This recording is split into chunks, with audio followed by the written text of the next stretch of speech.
गुज़िश्ता इस तरह से गजा के अंदर तबाही हुई है और 1 साल से 15 महीनों के दौरान जो तबाही की गई, कई मसाजिद को निशाना बनाया गया। अब ये इत्तलात मिल रही हैं कि यहाँ पर गुज़िश्ता रोज़ जुमे के मौके पर खान यूनुस और दूसरे इलाकों में मसाजिद के उसी मलबे के ऊपर पर मुसलमानों ने नमाज जुमा अदा की।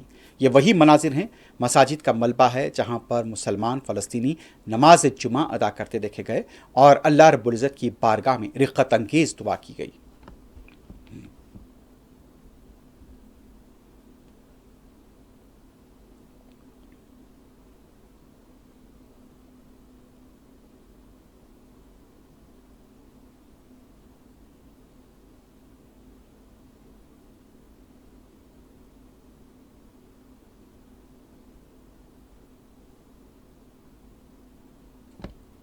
उधर जॉर्डन के दारुल-हुकूमत अमान से खबर मिल रही है कि अम्मान में सदर अमेरिका के इस फैसले के खिलाफ वहां पर बड़े पैमाने पर एहतजाज हुआ है।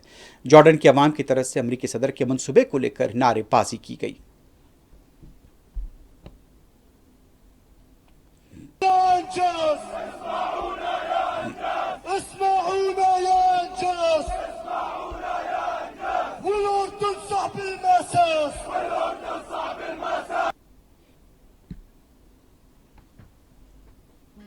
गाजा के अवाम मुसलसल ये कहते आ रहे हैं कि हम यहीं पर जिएंगे, यहीं पर मरेंगे।